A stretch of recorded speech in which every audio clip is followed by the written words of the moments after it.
Across the pond. Welcome back, guys, to another episode from Across the Pond. Today, we're joined by Fiona.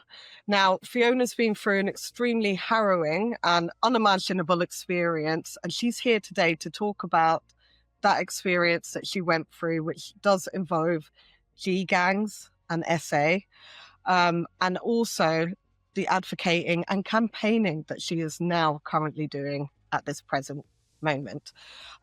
Fiona, it's lovely to have you on the show, and thank you for taking the time to be with us. Thank you.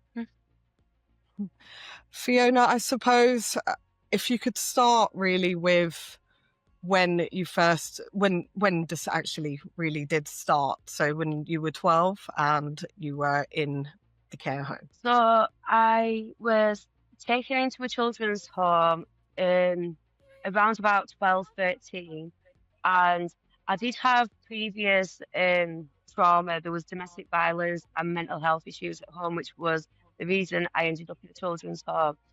Now, I had not been exposed to SA before that point. When we went into the care home, there were girls already that were targeted by predators outside of the care home. The men used to park in cars and they'd loiter outside the gates. And if any of the young girls tried leaving, they'd pull their cars up at the side of them, try to lure them in the cars continuously, bribe them, threaten them. One day, me and another girl from the children's home, we kind of rebelled a little bit and ran out of the children's home and wandered off into the town centre. And we asked an Asian male who was a cash machine for a lighter, and I vaguely knew the man from the estate I'd grown up on. He sold like clothes and stuff like that on the estate and cars, and he was very active. So a lot of the young people already knew him. So he said he didn't have a lighter, but he could take us to buy one.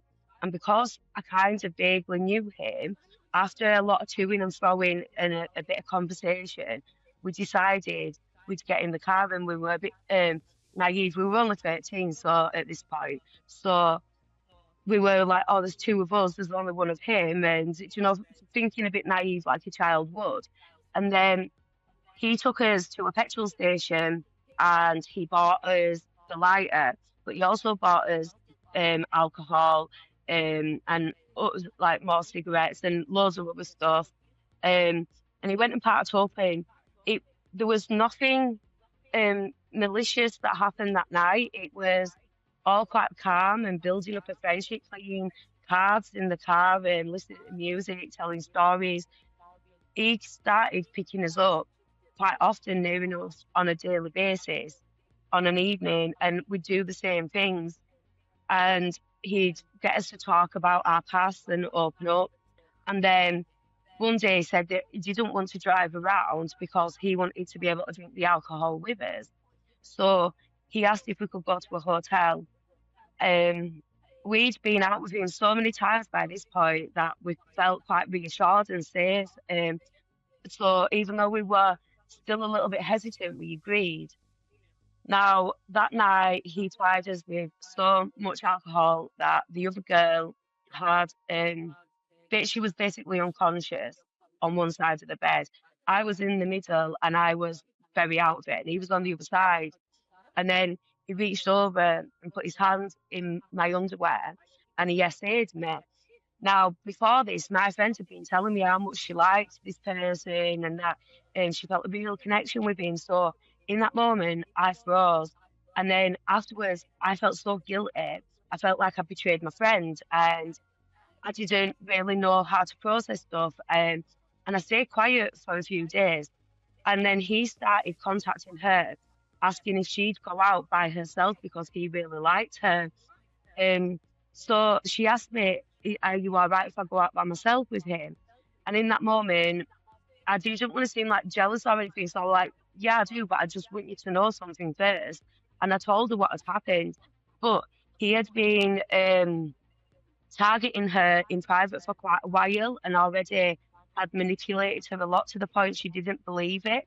He'd said stuff to her like, or when you tell her you're going to come out by yourself, she's going to make up a story because she's going to be jealous. And because she's only 13, she was easily manipulated. And like this man, he was at this point about between 25 and 30. I couldn't tell you the exact age, but he was like a heck of a lot older than us. Probably about 25, I think. So she started going out with him by herself, and she was going out with him all the time then. And that proceeded to be a 4-year relationship. Now, the children's homes, they knew that we were going out with him, and then they knew about all the other men, and they didn't intervene at all. They didn't. It was all very normalized.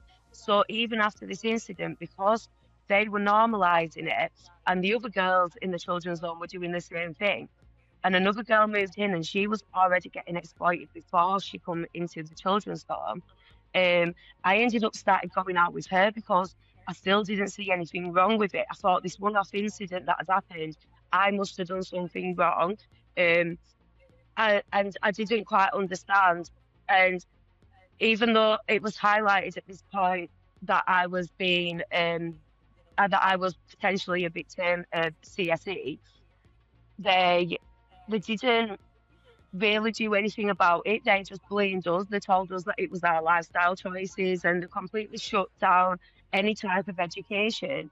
It enabled it in his head. So the manipulation that was coming from the men and the brainwashing that was coming from the men was reinforced by the children's home staff, the police officers, and the social workers.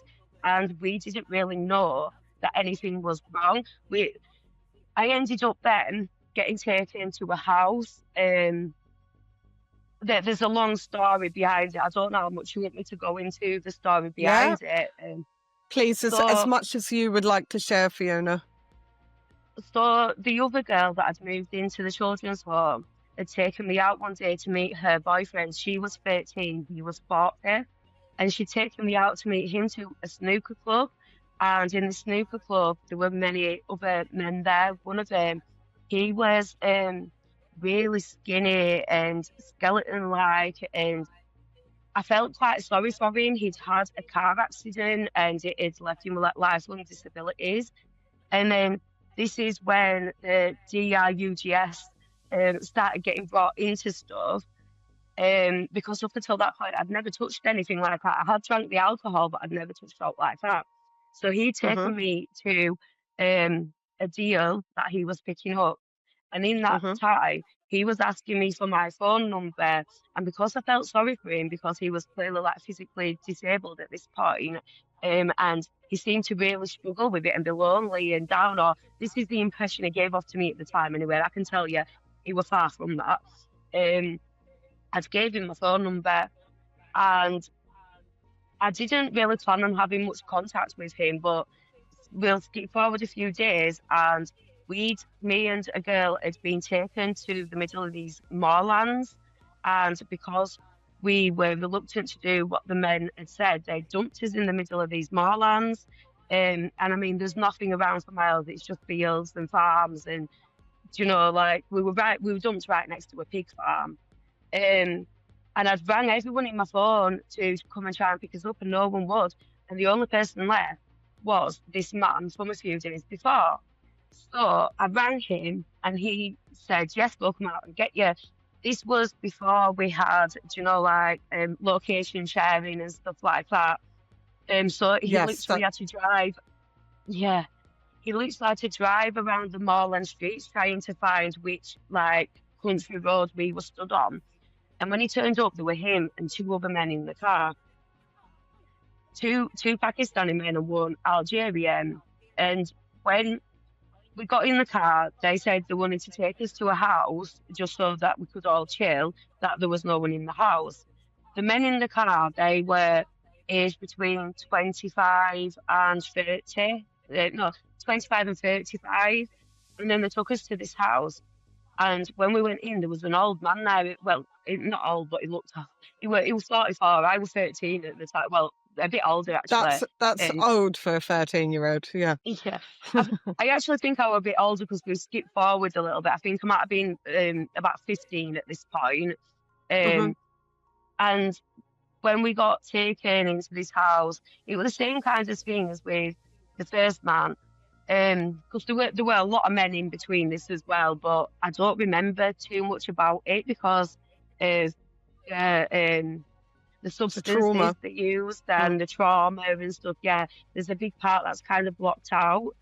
Hmm. But then I remember this part because these men are the ones that are convicted. So he it was the same type of environment. They promoted it as like a party house, so it was supposed to be fun, and there were lots of substances, alcohol and the other. Because it turns out these people were involved in criminal activity of every kind imaginable. And then slowly over time, first they started trying to pretend that they were my boyfriends, but that wasn't what I was lacking. And I think they realised that pretty quick. Um, so then the next time they tried targeting, they got me to open up about my past. And then they realised that I was craving a family, stability, safety, somewhere to belong, someone to protect me. And that's what they started trying to offer me, so to speak. So they'd say I was part of the family, that I belonged here, they'd always protect me, and they made me feel like I had what I was lacking. And at the time, Hmm. I didn't realise that was a purposeful thing that they'd done, that they'd tried to find out my vulnerabilities and then exploited them. At the time, I didn't understand that. I just thought these people were my friends. I was really grown up because they wanted to be my friends. Um, they were going to provide me everything I've been missing in my life. And then things started to turn. So the initial essays were more coercion, more like guilt tripping. Well, we've done all of this for you. Why won't you do this for us? And backing us into like a corner. And I didn't understand what was going on. I didn't want to do the things, but they basically convinced me that because they'd done all of this for me, that it was normal for me to do that back for them. And while all this is going on, social services and the police and the care home staff are still reinforcing this type of thing as well. So it was really difficult to see the red flags and the warning signs and not know that this wasn't normal. After a certain amount of time had passed, I started to pick up on things like they'd get me to bring my friends out to these parties. And I'd always thought they were just talking to me as an underage girl because I was grown up and I was special and stuff like this. And then I found out that these girls that I've been bringing, they were contacting them in private and luring them out and spending time with them. And it made me start thinking, well, why are they getting so many underage girls out? They can't all be really grown up. And do you know what I mean? It made me Exactly. start yeah, it made me start questioning Questioning. stuff. So I started speaking out about it against them, and then things developed then from the coercion to threats, and then from the threats it led to severe violence and like violent essays. So you can see a progression of how it happens. Obviously, if you want to ask me any questions about the specific instances, I can go into like how the threats happened. I can go into the actual instances of Mhm. how it progressed. I just don't know how much I'm allowed to share in a live podcast. So You honestly, Fiona, as much as you're comfortable with sharing, I'm more than happy to hear it. And I think it's so important, like how brave you are, just and strong coming forward and even sharing this and putting this out there. So I want you to be comfortable during this podcast. So it's as much as you want to, open up right, about. so the threats and stuff, it'd be like they showed me a video and he was fighting against another guy, but then you can see his skull start to change shape, and he Hmm. basically beat him to DEAF, Hmm. TF. Hmm. Like, sorry, I don't know what words I can say. Yeah, And yeah, yep. he showed me it and said like, "Oh, we can't show you the last bit of that until you're officially part of the family." Like insinuating an initiation, but it was used to make me realise that they could do this. They also Well, told me yes. this is where, yeah, they also said this is where we dump unalived bodies. And then Hmm. 2 days later, an actual body was found there and it was all on the news. Um, then there was an illegal immigrant that had come into the country on the back of a lorry. And when he came, they were talking about, they were calling him Rambo, and they kept saying it and laughing. And it turns out he'd been castrated in Pakistan for essaying children. Then he had fled to the Philippines, and he was wanted by firing squad for attacking women and children there. Hence why they said Rambo. I don't know exactly the ins and outs of what he did, but they said that he went Rambo on a load of women and children. Then he'd fled from there to the UK, and that night, me and another 14-year-old girl was because I had actually had a bedroom at this house at this point. They had a bedroom specified for me that I used to stay in, and I used to be at this How, house a good 5 days out of 7. I was there how all many the time. bedrooms? How many It was a bedrooms were in this it was a house? two bedrooms, and in the main bedroom he had like 3 beds, and like him and his brothers and his cousins would sleep in there, and then there were a little box room, and in the box room there was just one bed. There were no like bed sheets or bedding or like just a bed in the back of the room, and that's where I was designated to sleep. Do you think they were switching? So obviously now you said earlier they were inviting these other girls around, which had been connected through you, unbeknown to you what their true intentions were. Do you think they were having these girls then saying, "Oh, that's your special room"? So the same type of story, what they've been feeding into you as a minor. Think what how they've done it, they've had multiple houses. Because I Really? actually got taken to a few of the yeah, I got taken to a few of the houses by the end. One of them was used to take a lot of the girls to. The one I was at, I don't think too many other girls got taken there during that time, but it was disclosed to me about a year later by a care home staff member that he was actually highlighted by the police as being a child essayer for 20 years before he abused me. So it was well known. So I think the the girls were targeted, and there were like a main girl by him that run this house. It's called Saeed Akhtar. He got 20 years in prison for rape and child um Mm-hmm. essay Mm-hmm. work. I don't know how Mm-hmm. to try and say it, but you can look Mm-hmm. it up anyway and find out. He like I think he targeted girls for specific periods of time and took them to that house and had the men come to the Mm-hmm. house, because the men would come from all over the country. They'd come from Birmingham, Oxford, Blackburn, Oldham, Manchester. They'd come Nottingham, stuff like they'd come from everywhere to this house. Um, and then there were other properties and other girls that were getting taken there. Like, not all of the men were at that one house all of the time. So I think sometimes some of the men they'd like split up, like divide and conquer type of thing, and be taking girls to these different houses. And then every now and again they'd all be at like one place, and they'd kind of lure as many girls to that place as possible. Um, Mainly around like Eid and stuff like that. They'd be like, oh, there's people coming up from Birmingham, get all your mates out there expecting a proper party when they get here and stuff like this, and they draw it all into like one place. So this Rambo character, when he's arrived now to the UK, so this is obviously I suppose one of the G members with them. Yeah. Did he then was he the boss? Did he take over, or was it all a collective kind of operation? No, they all kind of played like different roles. So the illegal immigrant, he's called Metz. He only came that one night. He was brought from Blackburn, and he snuck into the bedroom while me and the other girl was asleep. And he started touching us both while we were asleep. And I woke up and I was trying to get him to stop, and he wouldn't. And then he stopped touching me, but I realised he was touching the other girl and she was asleep. And I brought her to the house, and I was like struggling with all the guilt and stuff like that. And I was asking him to stop, and he was going, no, she likes it, trust me. And I was saying, she doesn't, she's asleep. In the end up, I said, I'll let you do it to me if you stop touching her. So he did. And then it was dragging on and on and on. And it was the worst thing ever because he was just touching me. And in the end up, I basically said to him, will you hurry up and get it finished?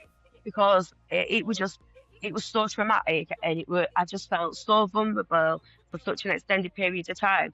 And that's when I found out he'd been castrated. He said, well, I can't do anything else. I'm a unit. And then at a later date, I found out, obviously, he was castrated for SA in Pakistan.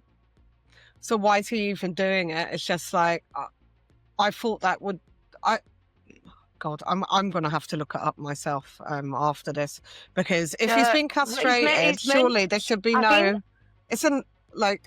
To be honest with the G-cams, I genuinely do not think like that it's attraction to a minor.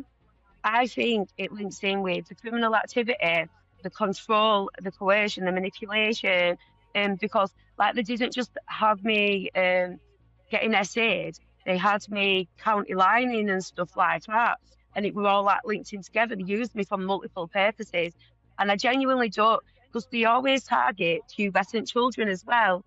So it's from like puberty, and I think it's more to do with the control and the coercion rather than attraction to a minor. I think that they know they can get more control over a younger girl than an older girl, and then because it tends to change dynamics once they reach 18, they get them addicted to harder substances, and they get them doing adult work in the streets. They get them to get like their own bed sit, and they're basically pimping them out. They're making money off of them, but they're also using that woman then to take the younger girls to that house. So they've got an older woman there and they feel a bit more safe. And then they start grooming the younger girls. And I think it's a process that they groom when they're underage, they take advantage, they essay, there's a heck of a lot of violence and stuff like that involved. It can be really extreme. Like grooming doesn't quite get through the level of how bad some of this stuff actually is. And then I think they then turn them into like a lifelong asset where they're going to be making money off and benefiting from, and they've molded them into that. So I do think it's more complex than just having an attraction to a minor. I think there's more going on there, and it's more intentional.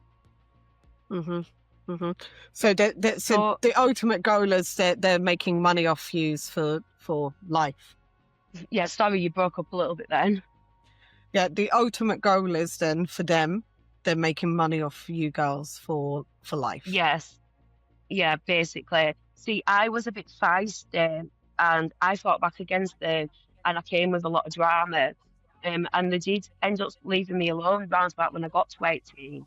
But there's other girls that I've seen it happen to. We got taken to a flat once, and there was an older girl there, and she was, like I say, on the hard substances. She was doing adult work, and then she took us in the kitchen, and she said to me and this other girl, run, get out of the flat, go, and never go near these men again. And we did. We ran out of the flat. And that was the first exposure I had to the older girls, that it was still happening to, and how it had developed. And then since then, I've had a lot of experience with a lot of them. And I don't think people understand as well that it isn't just child exploitation, it is adult exploitation as well. It develops and it builds into that. So, like, things then changed at that property, at that house that I was taken to, and more incidents just started happening. They got more and more severe. I ended up getting moved to Dewsbury, which is a town right next to Bradford. And one of the men from the house had a nephew that lived there, and he gave out my address to his nephew and stuff like that. And then him and 4 or 5 cars of people had started turning up. And like some of the instances that these men did as well, like the really severe, I'll talk you through some of them that they got prosecuted for.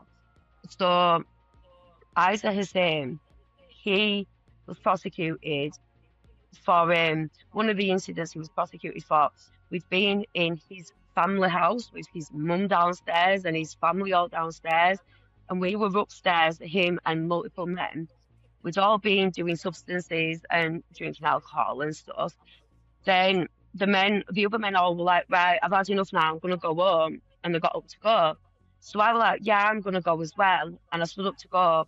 And he started attacking me, saying, you've been here all night doing this, that, and the other. What do you mean you're gonna go? You owe me now. I tried calling someone to pick me up and he took my phone and he smashed it on the floor. All of the other men just left and left this happening. Then he pushed me onto his bed and he started pinning me down. And he had this little TV at the bottom of the bed, and it has a built-in DVD player. And what he did was like put his arm over the top of me and his whole body weight on me, so I couldn't move. And he picked up this remote and he pressed play on it, and the TV came on, and there was Animal PORN on there, and it was something he must have already been watching, because as soon as he pressed play, it came up. And he was trying to pin me down while that was playing and trying to pull my bottom part of my clothing off. I'd been screaming, and his eldest brother actually came running in the bedroom and he saved me. He got his brother off me, told me to run downstairs to his car. As I ran down the stairs, his mum was literally stood at the bottom of the stairs, and she was stirring like a pan of food, and she was just looking like, oh, what's going on there? And I ran past him and I got in the car. And then his brother came out, and his eldest brother, he was really nice. Thinking back now, I realised how many times he tried to intervene in this and stop it. And he sat in the car, and I remember him saying to me, don't go near them again. Do not go near them. They're bad men. They really are bad men, and they will unalive you one day. He was then done for attempted RAPED.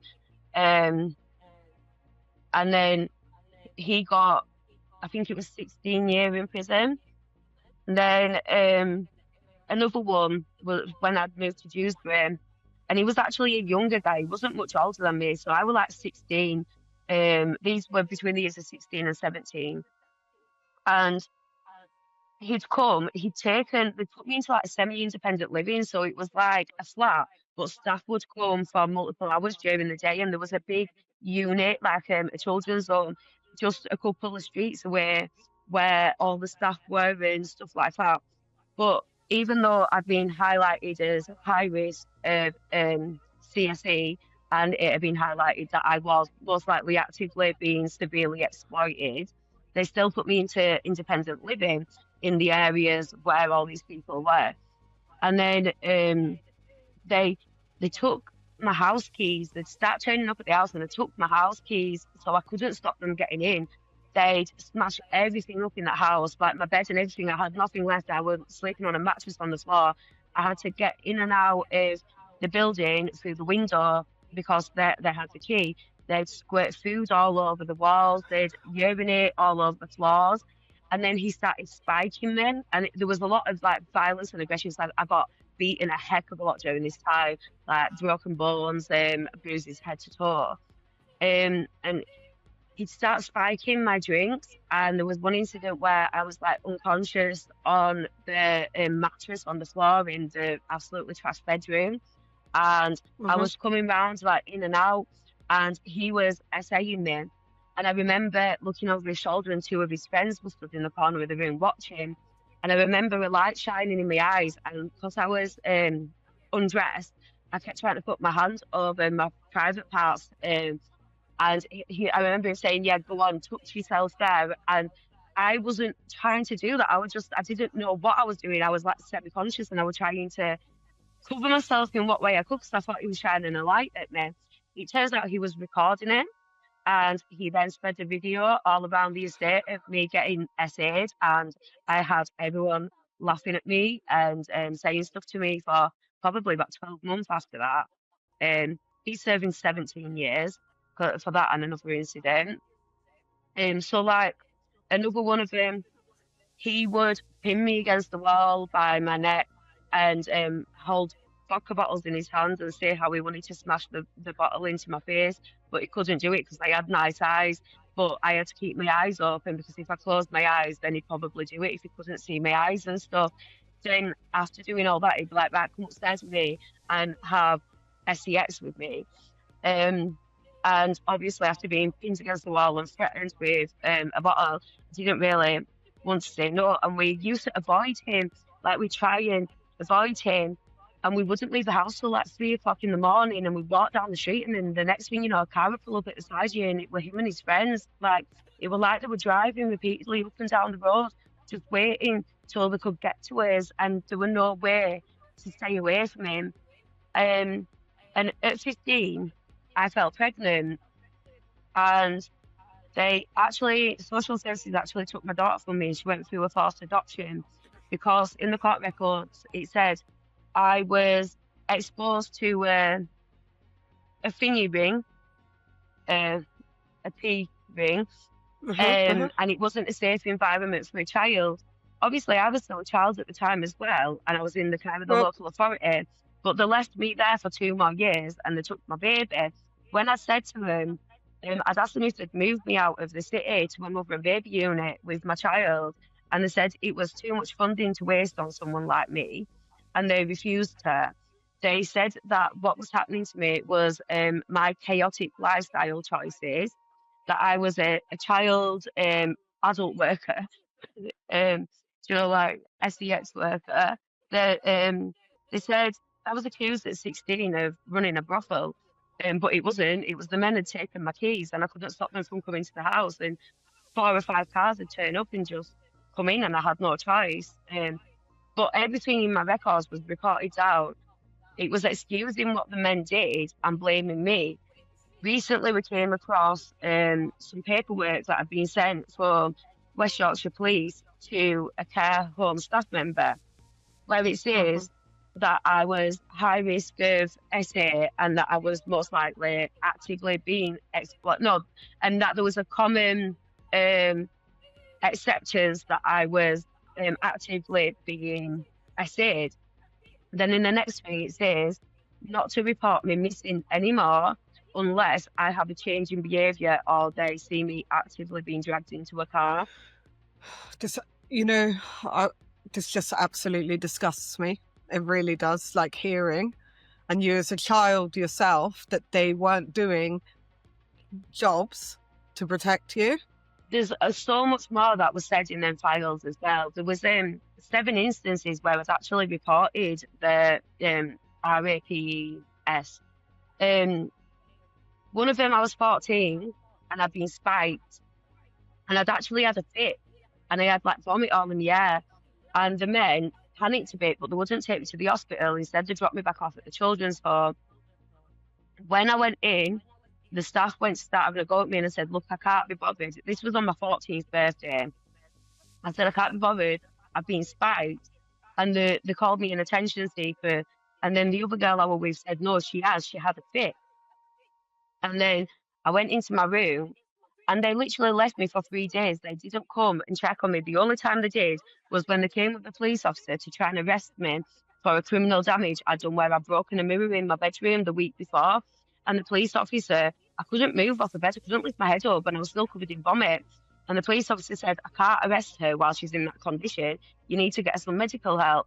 And the staff member went, oh, don't worry about it. She's just an attention seeker. She knows what she's doing.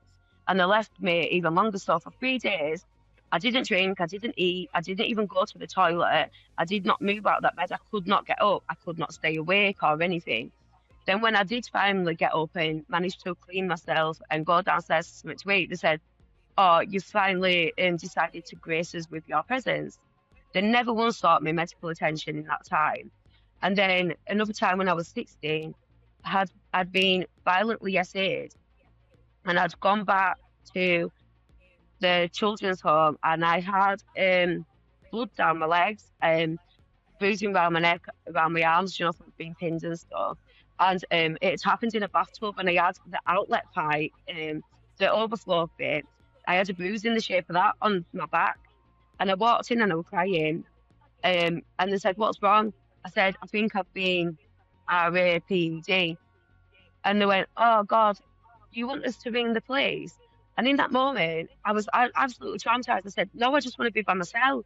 And I ran off up to my bedroom. But they never rang the police. They never reported it. And they've got like a safeguarding duty, but yet they decided not to report the fact that I was covered Mm-hmm. in a really bad way.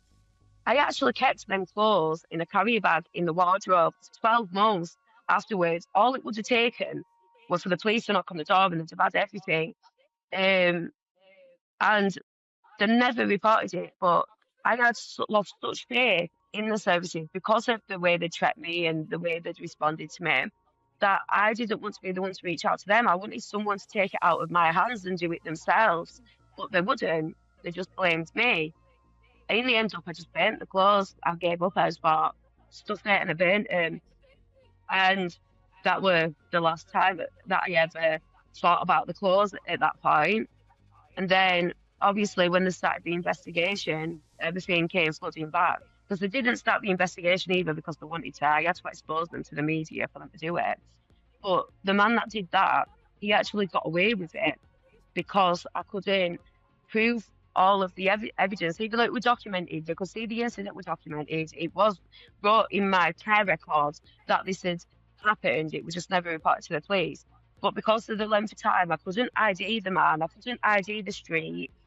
I couldn't ID enough of it to get a conviction. So because they never reported it back then, he completely got away with it.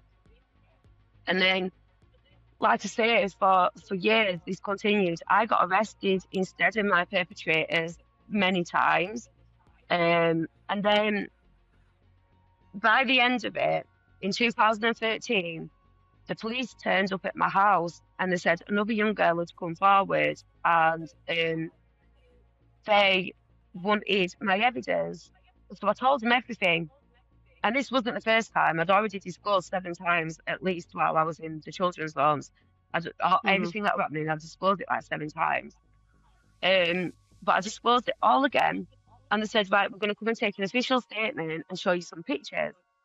And then they started ignoring my calls, would not get back in contact with me.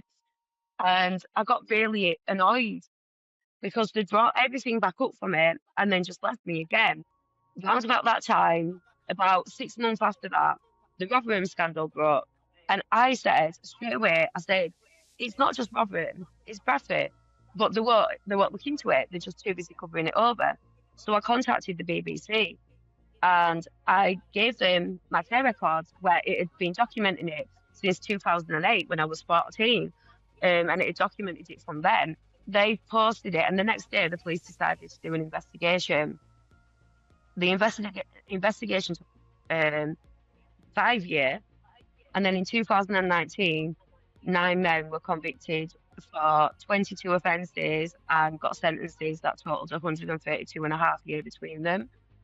And then I had a serious case review, and that was published in 2021 that said that all services had failed to protect me, that they hadn't treated me as they would have done any other adult or any other child. And obviously the fact that I'd lost my daughter and that it has caused lifelong trauma, not just for me, but for my children now. Then I got targeted by social services again when I started speaking out in the media because I waived my anonymity in 2019. So I started saying that I was struggling with mental health problems because I've not had therapy, that I would not be emotionally capable of looking after my children because of what had happened to me. Their worry statement was that I blamed them for what had happened to me and where my life's at, but to keep my children, I had to take responsibility for what had happened to me and where my life's at. They took my children into foster care for 54 weeks, while I had to prove, because they also said that I was emotionally dysregulated and suffering with delusions by thinking they'd exposed me to harm that they'd not. And all of this, like, it was like another layer of bribery and manipulation to try and shut me up. I fought it for 54 weeks, and then 2 weeks before we were going into court for a contested hearing, I got a phone call saying you can go pick the children up now and they can come home. And they came home in October 2023, and since then I've heard nothing from social services. They've left me alone. But rather than silence me, it made me speak even louder then, because I just thought, I'm not letting them, like, I'm not easily manipulated, but many of the survivors are extremely vulnerable. And if they're experiencing the same thing, they would not be able to fight against it like I did. And they've been failed once, been let down, had to live a life full of trauma, and then just as they're rebuilding, they come and do something like this again and take like what they've built off of them again. It's so unfair. So I started speaking even more then, and then I've been on every single mainstream media, every single newspaper, been on live TV. I've done press releases with Kennedy and not from the Tory party. I've done podcasts. I've done social media.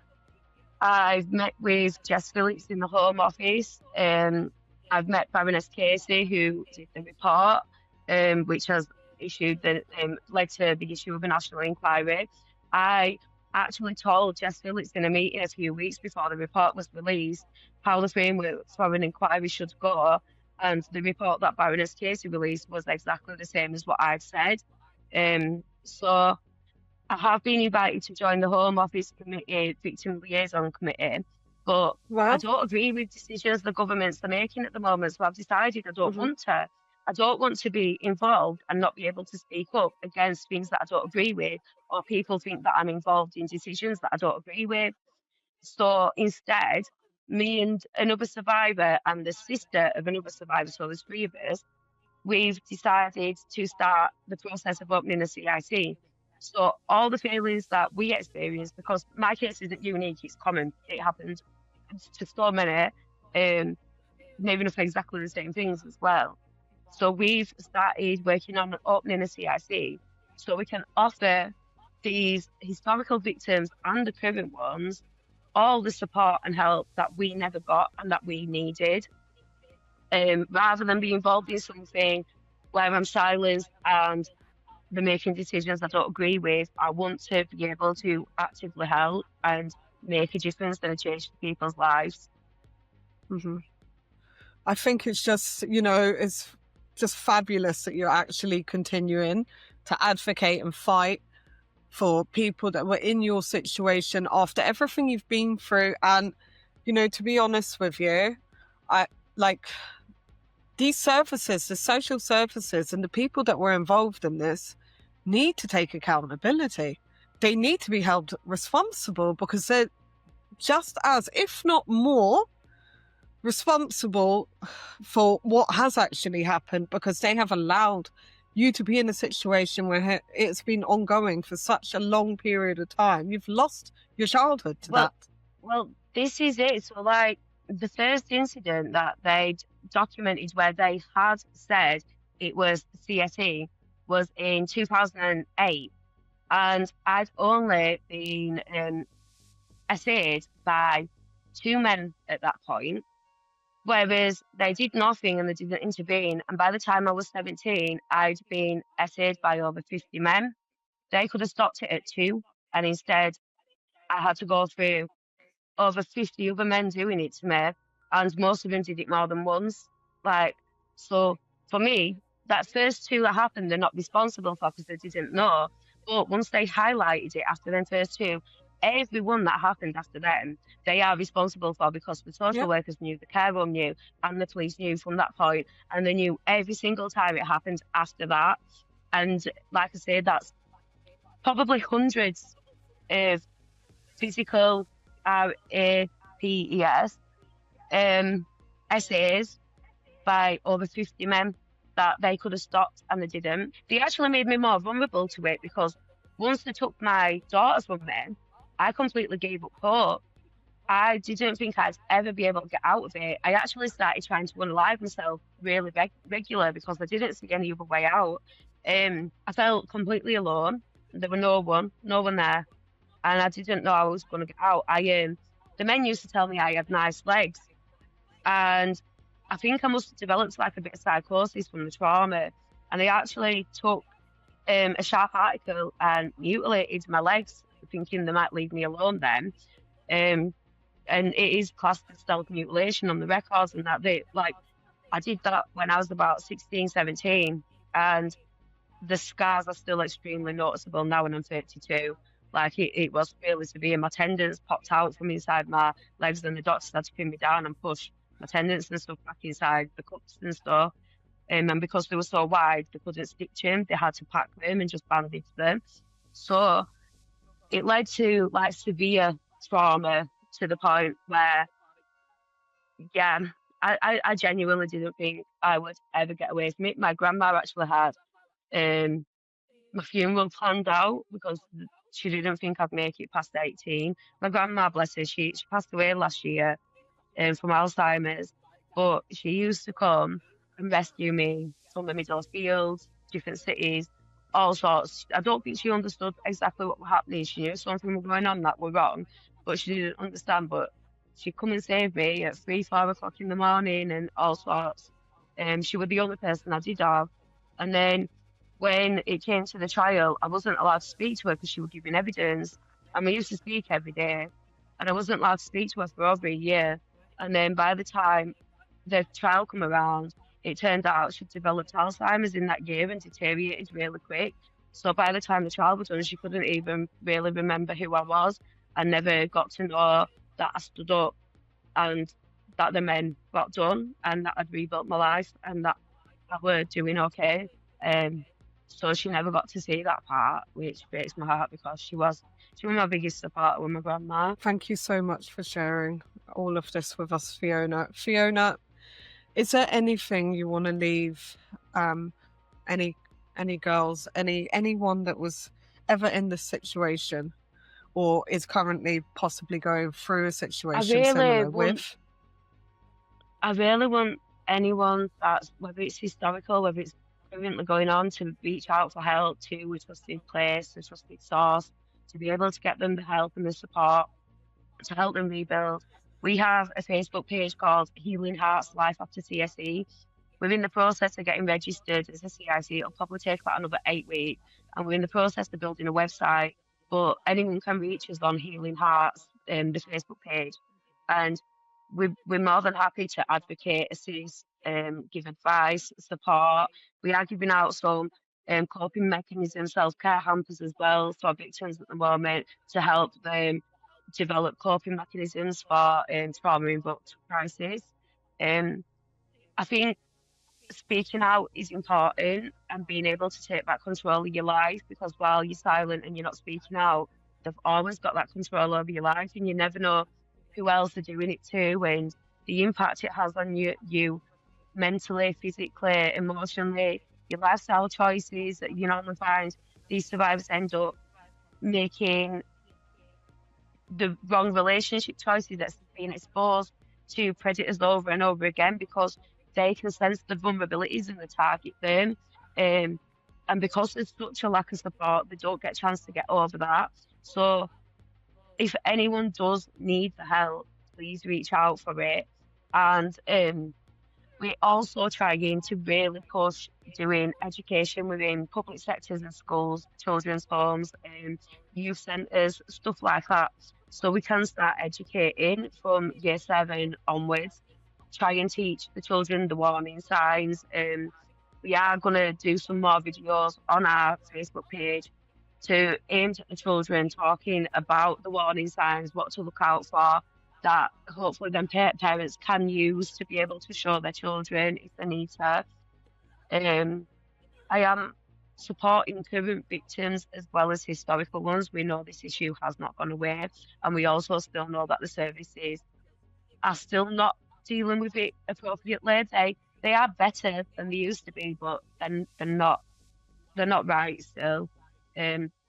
So we do understand, and we've already fought the system and we've fought against it and spoken up, so we know how to fight for them as well, and we have our hearts in it. So yeah, I do. Anyone that needs the help, please do reach out. Thank you so much, Fiona, for sharing with us today.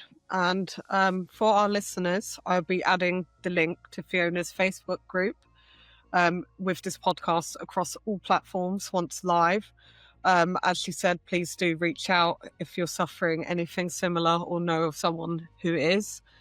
Thank you so much for today, Fiona, and until next time, guys, take care. Yeah, whenever, just, yeah. Just in relation to some comments that you've made on a Facebook page. This is a Fox News alert. The Epstein files have been released. Across the pond. You're looking at now, sir. Everything that happens now is happening Very serious. now.